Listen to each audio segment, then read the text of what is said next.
All right. Well, welcome to the Christian Music Mentor Podcast. Thank you so much for tuning in today. I'm so excited about the guest we have. I know you're going to love hearing from her.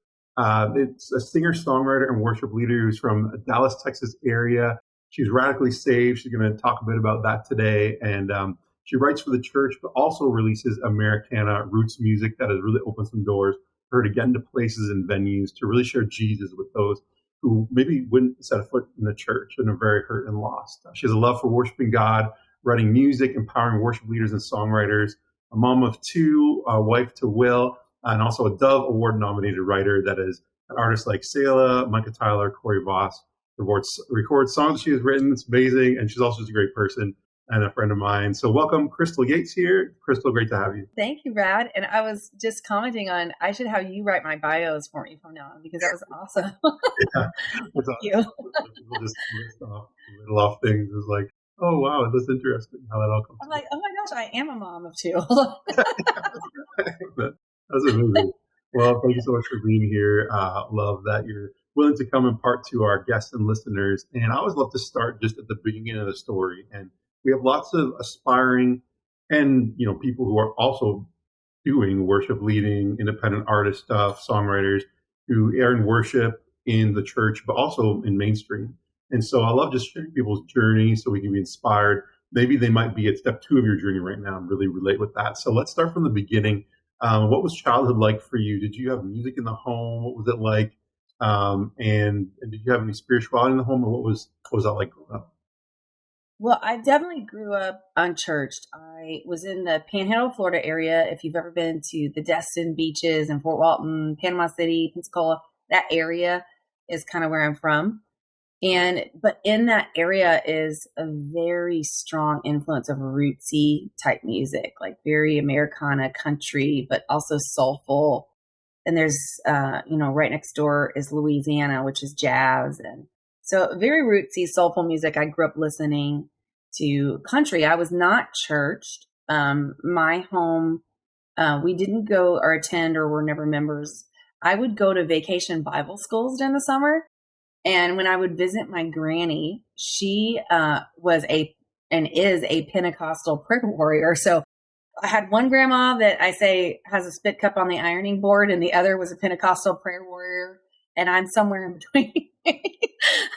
And so I grew up with that, just visiting churches and knowing my granny was always telling me how much Jesus loved me, how much God loved me. And she would always instill that in me, which would be very important whenever I get into college and hit rock bottom, knowing and reaching out to a God I had not known or understood. I just knew there were these rules. And then my granny told me he loved me. And I was like, well, I don't follow the rules, so there's no way he could love me. And at 18, I reached out to God and prayed a prayer and just said, of all days, God, I need to know if you're real today. And I need to know, but I don't want to know if you can't love me. And somebody called me on the phone that very hour I prayed that prayer and said they were thinking about me that day. I haven't seen them in 5 years. It was one of the church camps I visited 5 years prior. And she said the Lord laid me on her heart, and she knew she was to call me and tell me that he loved me and had a plan for my life. And I was like, okay, I can do this. If you can love me, not a rule abiding citizen that's a mess on my best day. But I did. I grew up with strong musical influences and always wanting to write music. Like that was just as important to me as performing, if not more. I grew up reading poetry by Shel Silverstein, and I loved Shel Silverstein. I still do.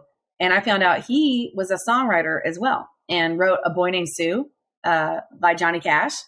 So he was hugely influential. So I grew up with a strong love of rootsy music, not a lot of church background, but just being told by a granny that no matter what, God loved me. And it turned out to be true. And it's been a huge part of my journey, and also why I keep the secular music side of things open, because I know I can go into places where people that might not come to church, I can go to them and I can share with them my stories and my songs of a God that has pursued me my whole life and loved me no matter what. So I love that. And it's so cool and interesting how the people that God uses in our lives. And I'm thinking of a circumstance where this person wasn't even a super close friend of mine. They worked with me at camp back in the day, and I was going through something, and they messaged me, and it was literally like almost at the time where I was really, not in a great place. And I'm like, why did God choose that person? It's like maybe they were the one who was available, but and other times like a close friend. But it's funny. I'm like, they were the one who picked up on it. Like that's interesting. it's amazing. Thank God for church camps. Exactly. Because I mean, you form some really powerful times of worship and powerful relationships with those. And Mm-hmm. there are still some that speak into my life today Yeah. and just visiting church camps. Yeah. That's awesome. And so were you into songwriting and stuff in high school, or were you just loved taking in music, or were you actually creating it even then? Well, I started with poetry. As I was saying earlier, the love of Shel Silverstein, his poetry and the simplicity of it. And I just loved how it made me feel. And so I began writing poetry like as gifts for my mom for Mother's Day. And this was in, I would say, elementary.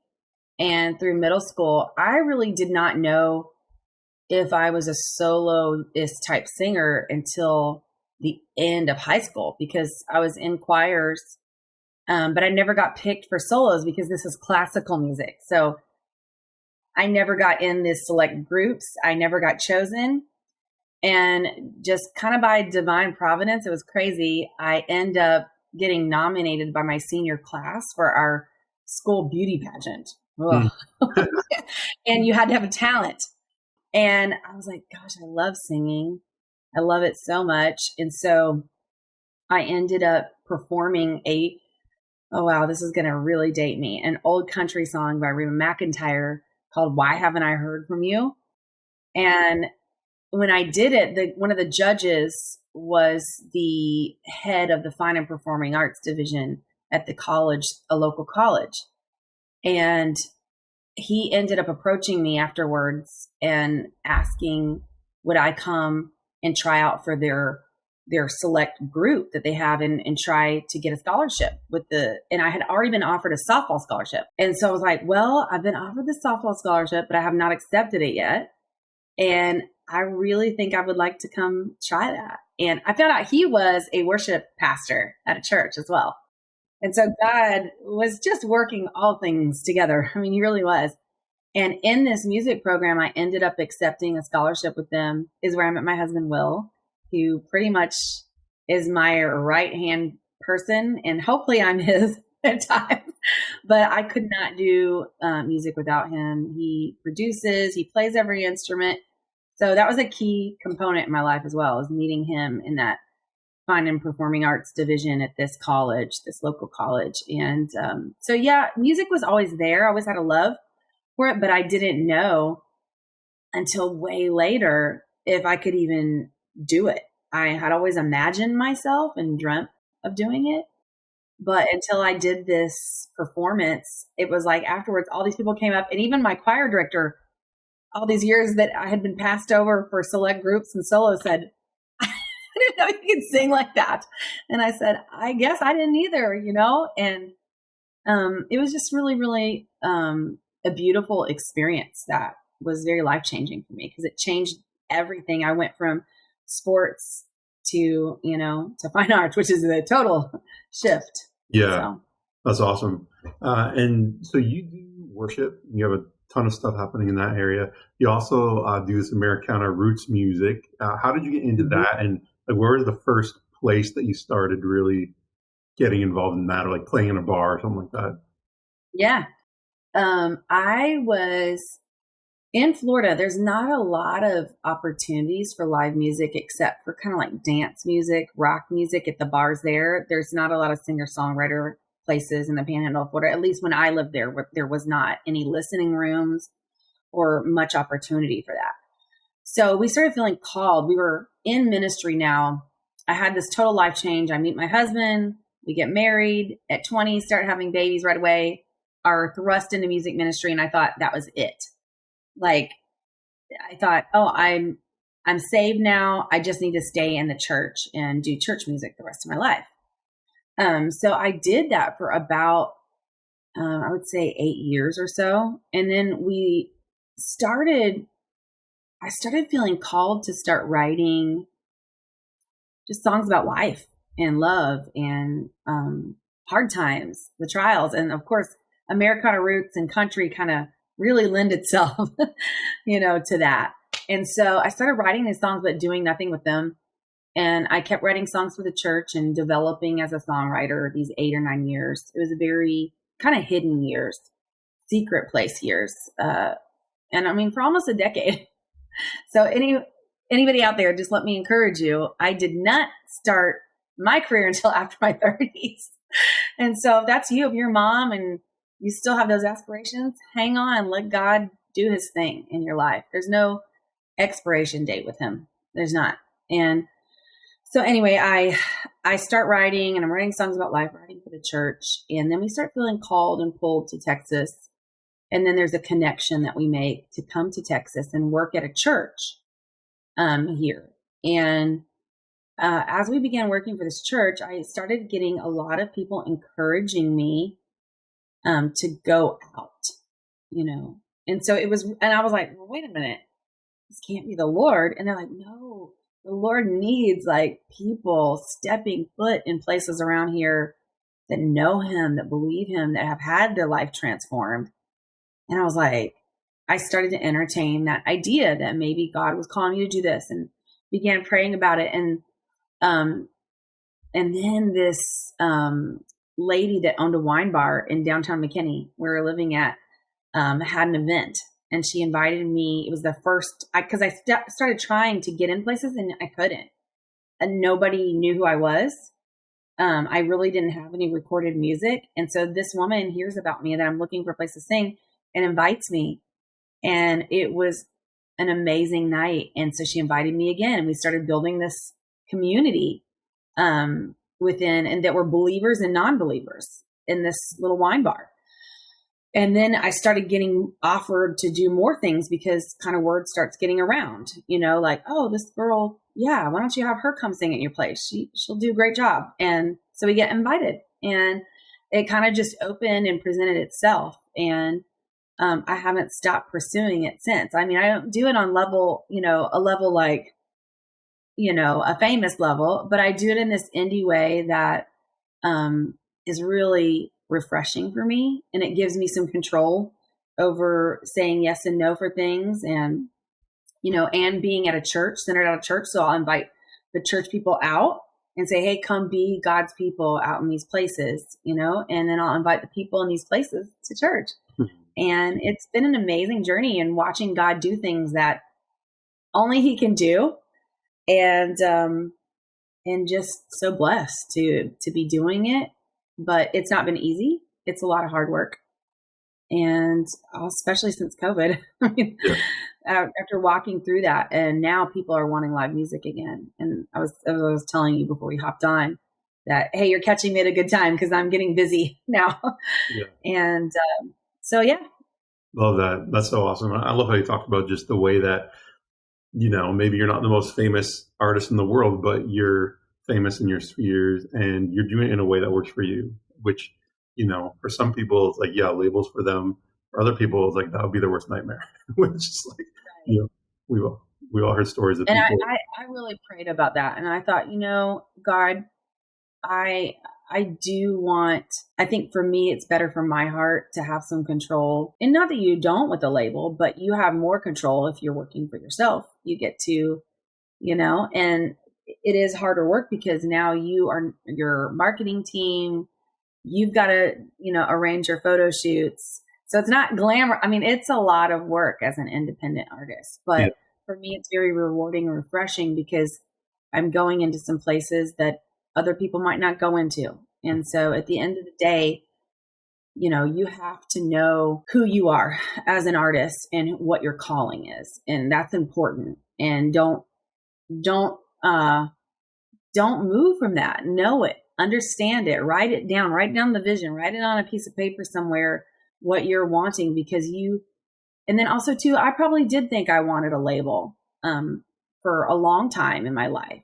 And then as God began to unfold this way of doing music and I began to walk into it, I began to see, wait a minute, he's so much smarter than I am. This other way might have broken my heart, might have taken me a lot more from my home. I got to travel with my family and bring my kid on the road with me. It's messy, but it was right up my heart's alley, Yeah, It was. I love that. So as you've been playing in some of these, we'll get to the church side of things in a bit, but as you've been playing at some of these places outside church, is there any story that kind of sticks out to you that just kind of highlights the impact you can have being outside the church and going into places that sometimes Christians might be afraid of? Gosh, I can't even tell you how many beautiful stories, but the one that really sticks with me over and over again is there's this young mother that was coming to the church that I lead worship at. And she was never with her husband, and always bringing her kids. And I just knew she had a story, and so one day I stopped to pray with her, asked her how I could be praying for her. And she told me about her husband and how she wished he would come to know the Lord, that he really struggled big time in a lot of areas and they were really struggling. She's like, but he won't come to church. And I was like, I'm singing at a place in a few nights. If you want to come have a date night, and bring him, and let's just pray and see what God does. And I'll share some music and stories. And, when we go with an intention and we set our hearts on that, God's aware and he's going to honor that. And he's going to honor those prayers.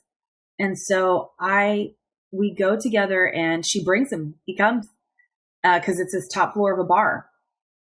And towards the end I started telling one of my stories of how I was abducted as a kid. There's this song that I wrote called Leave Me Alone to Die.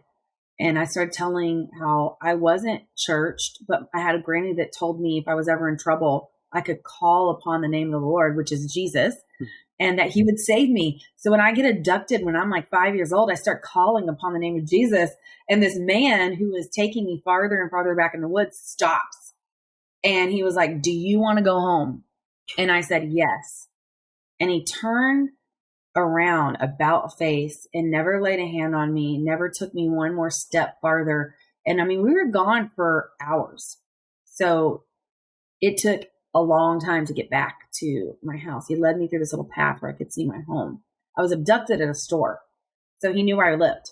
So this was very planned, which just amazed me. So I was telling that story, and then I went into that song and a few more songs. And at the end, he walks up with his wife and is in tears crying and said, I don't know what's happening to me right now, but I can't stop crying. And I said, oh, this is Jesus.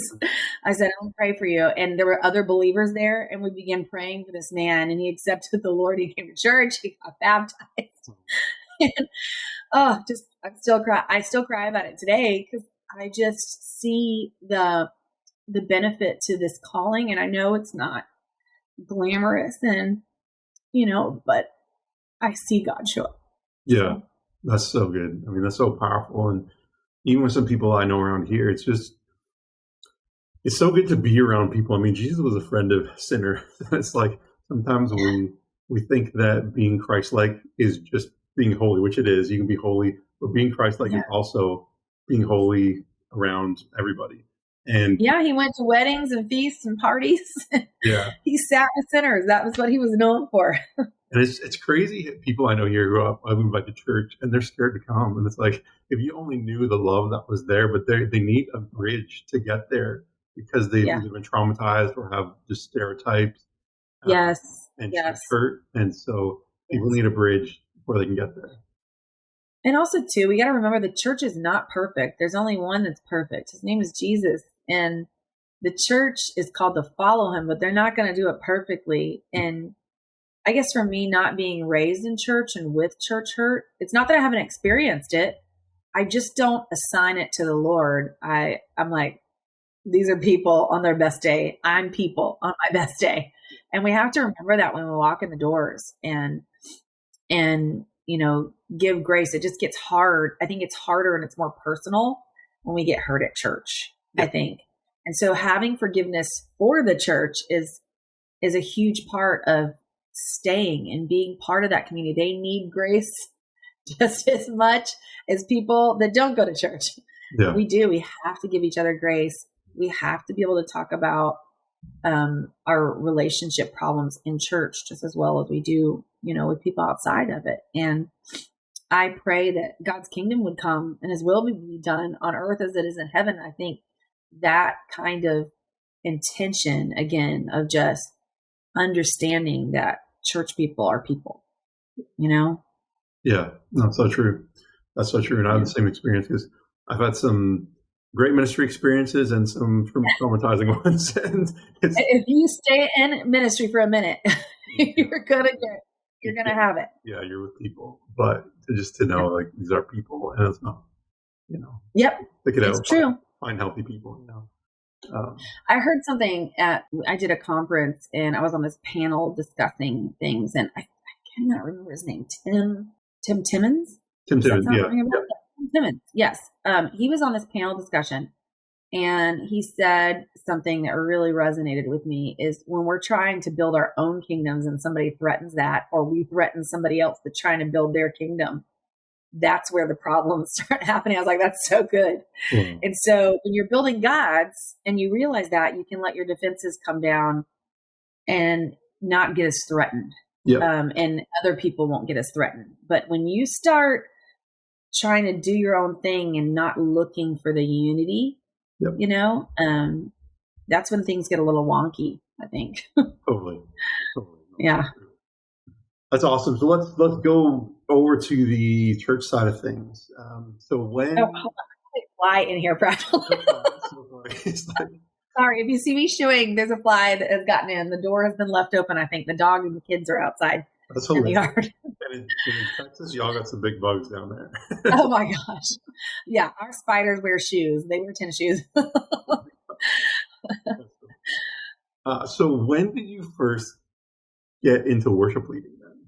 Like, you got saved. When did you start actually being part of serving in worship capacity? Right after I got saved, there was a Assembly of God church. And since my granny was like Pentecostal, intercessor woman, I wanted a church that was very charismatic and had, powerful dynamic worship, because when I would go to church with her, it impacted me heavily. So when I was 5, the first service I ever remember going to with her, I was 5 or 6. And I think this was like the summer before I got abducted.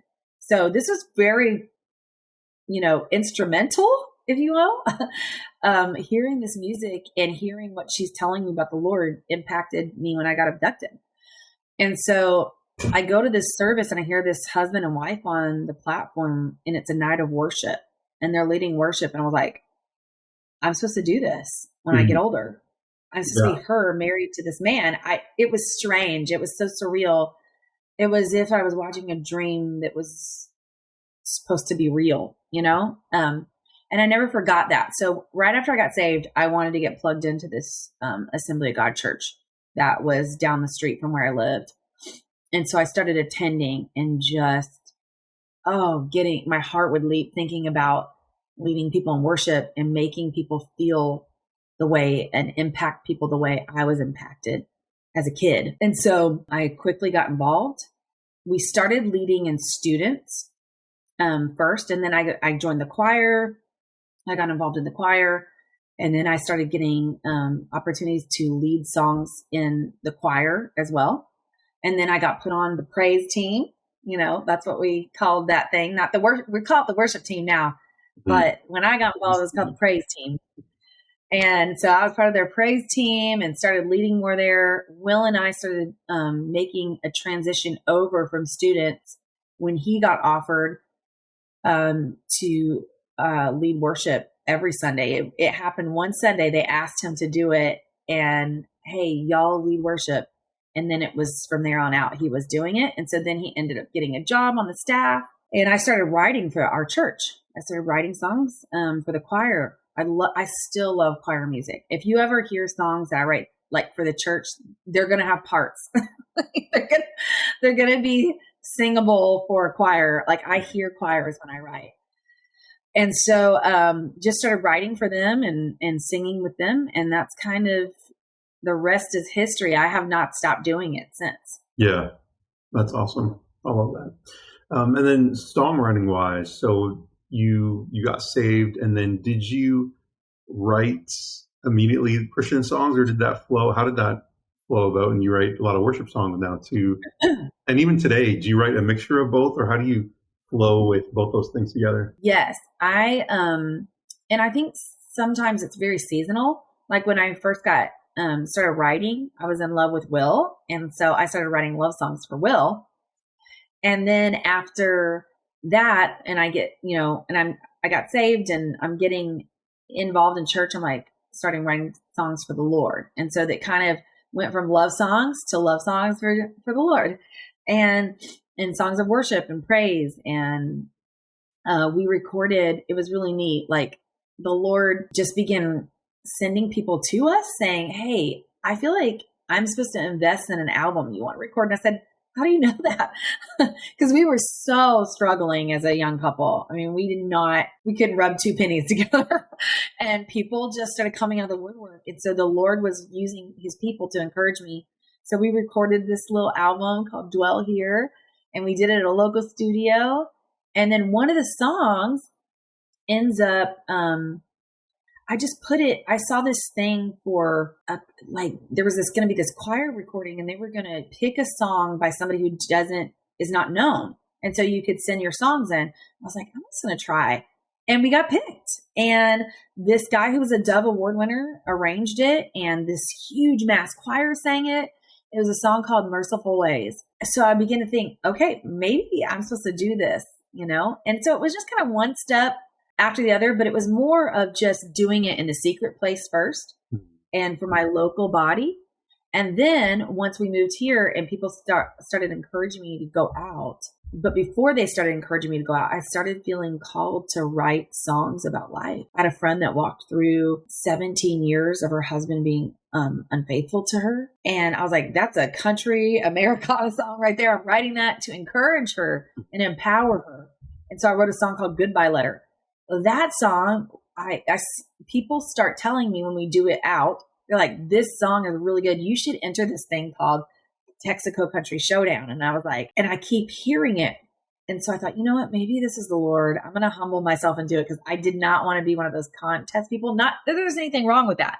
I just didn't want to do that. And so I did it, and we end up going all the way. Like it went through a year of competing on a preliminary, then a local, then a state level.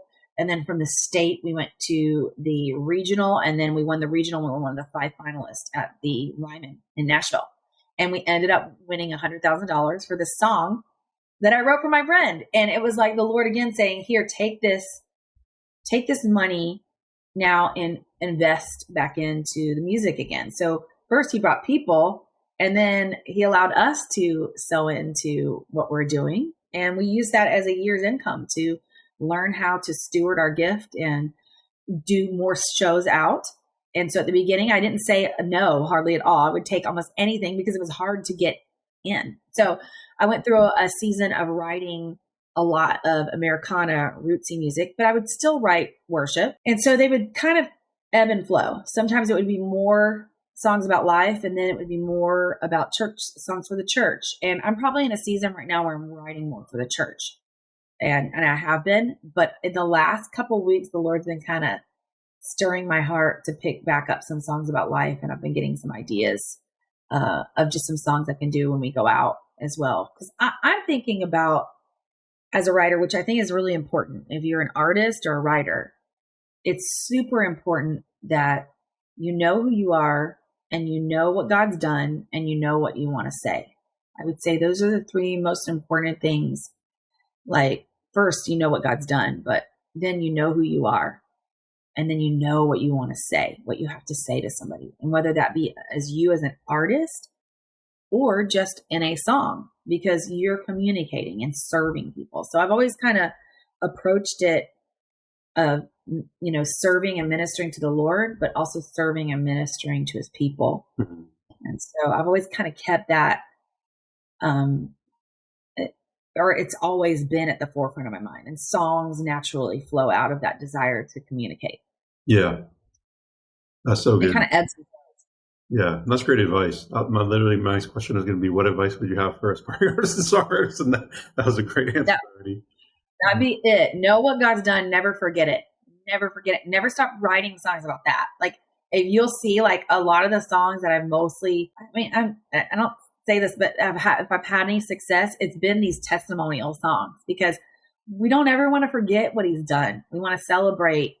Don't ever forget what he's done and who he is. And then just remember, don't ever forget that. Like, take that everywhere with you. Amen.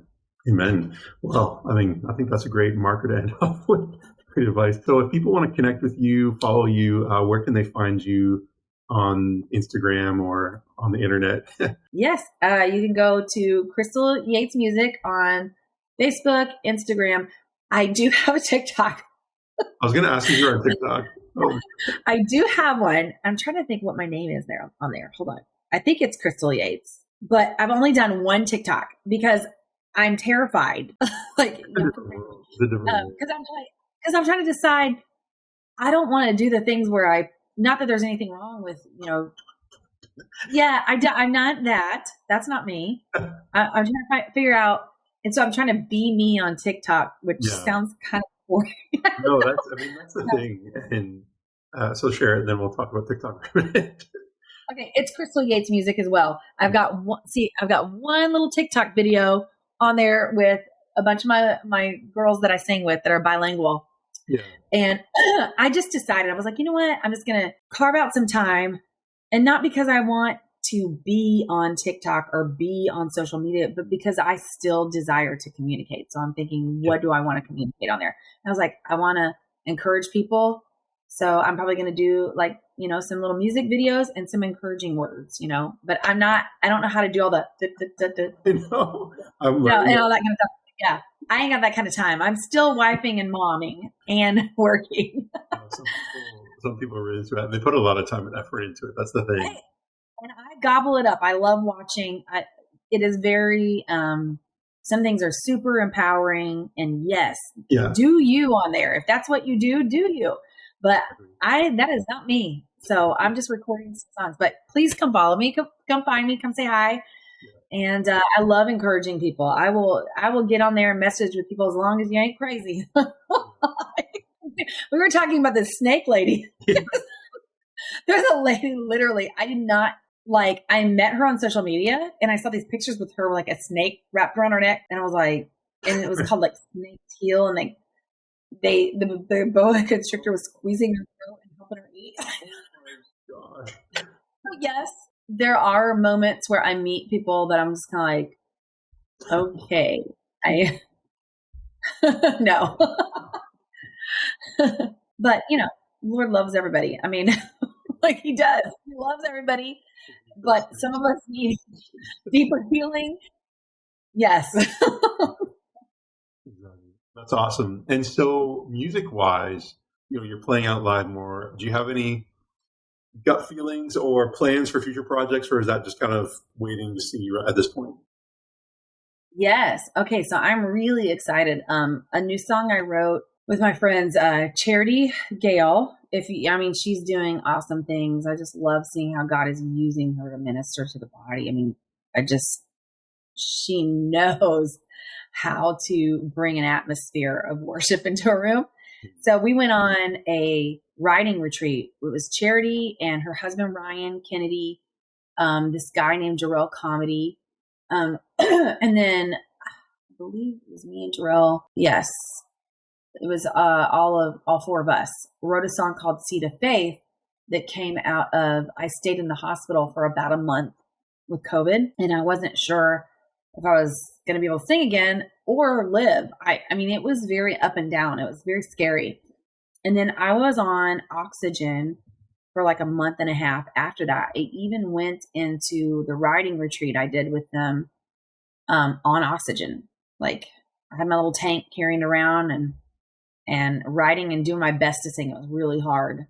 I had 2 lungs full of pneumonia and it took almost a year. And I still have a little bit of scarring, but it's finally, I'm starting to feel kind of back vocally, to where it was. But it's taken a whole year. So anyway, we wrote a song about that experience of just doubting in the middle of, God, where are you in this? Am I going to make it out of this?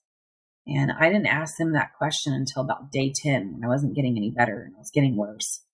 I thought, God, what's going to happen to me? And I just heard that had that thought cross my mind. And that's how he speaks to me. It'll be in these thoughts. And I just had this thought, do you believe me? And I said, I believe you. I do.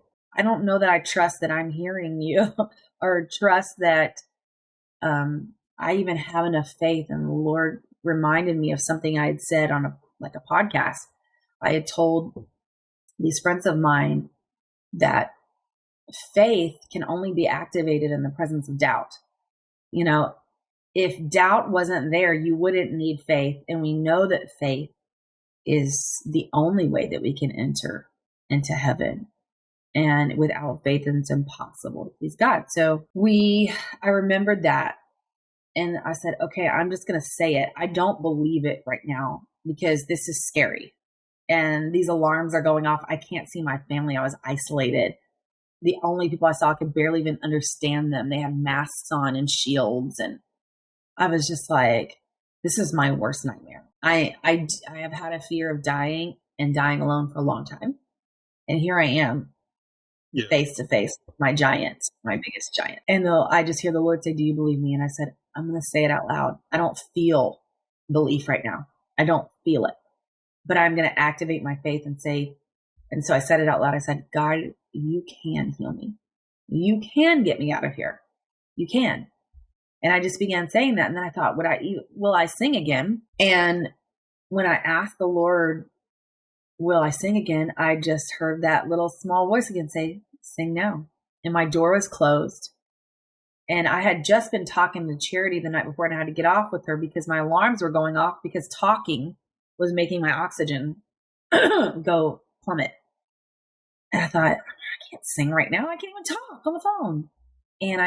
But I thought, you know what? If God asks me to do it, I'm going to do it. And so in faith, I began singing. I began singing the goodness of God and singing about his goodness on a bed I wasn't sure I was going to get up off of. And he inhabited my praises. I'm going to cry again. He inhabited my praises. And I felt him for the first time, like in 10 days, felt his presence with me. And I kept singing and I didn't hear my alarms go off. And finally I look over and my oxygen levels began to rise instead of drop. And I was like, gosh, wow, God, this is definitely you. And the singing was probably physically helping, doing something. And he knew that, he knew that. There's physical and natural, and God knows how to work in both realms. He does. So anyway, so I start singing. I remember that. And then also I asked him to send someone to believe with me because I was tapped out. I was like, Lord, I was trying to minister to this nurse that was a dualist. I was like, Lord, what's a dualist? Please. She was a dualist. Yeah. So it's like this multiple God thing. I looked it up. It's very different. Right. And I was like, I just don't have it in me. I mean, I can barely talk. And so I asked him that night as I felt his presence and in his presence, I said, will you send someone here that will believe with me? I'm so scared and so alone.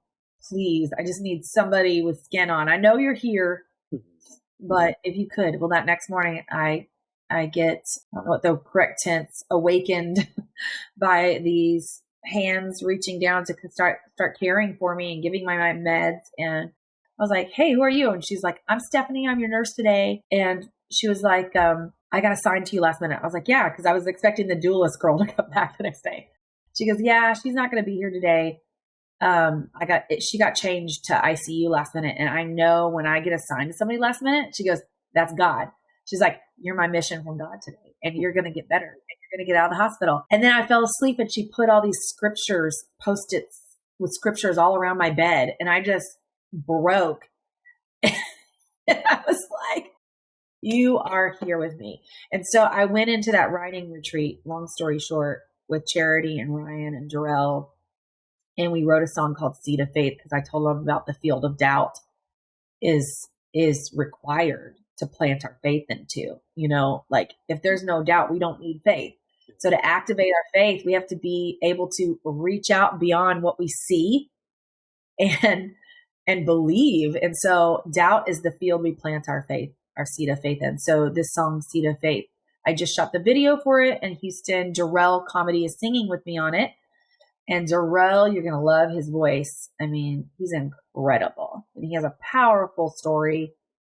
God is just so good to unite hearts to, write together. And so this will be coming out probably in the next, I would say, a couple months or so. The song's in the can. It's just got to be mastered, and then that's got to be put with the video, and I'll release probably the video and the song at the same time. So I do have a single coming out, and this is my first kind of Christian release. I've been releasing on my own, mostly Americana rootsy music. But I just know the Lord saying, this is the song to release in this season, and encourage people that, hey, size of your faith doesn't matter. Like it says in the Word of God that if you have the faith of a mustard seed, you could say to a mountain, be moved, and it will be moved. And also we have to release what our ideas and our outcomes look like, and give those to the Lord and watch him do above and beyond what we're asking him to do. So I knew in that moment too, I was like, Lord, if I see you, I'm not going to be disappointed. I'm not going to be like, well, I'd be like, you saved me. You did it. I'm here before your throne. But I was like, selfishly, I want to finish raising my child. I don't feel like I'm done yet. So if that's the case, heal me, get me out of here. Yeah. I want to go see my family. I want to finish raising my son. But I know like it could have been the other way. And you know what? I would not have been mad if I seen his face. I wouldn't have been. Yeah. I wouldn't. So. That's so good.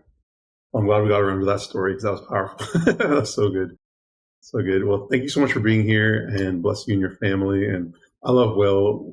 Will is like the funniest person. I love his sense of humor. He literally is. Yes. His meme game is strong. So funny. But great to see you all. And go follow Crystal Yates Music on TikTok or Instagram or wherever. And God bless you and everything, Crystal. Thank you.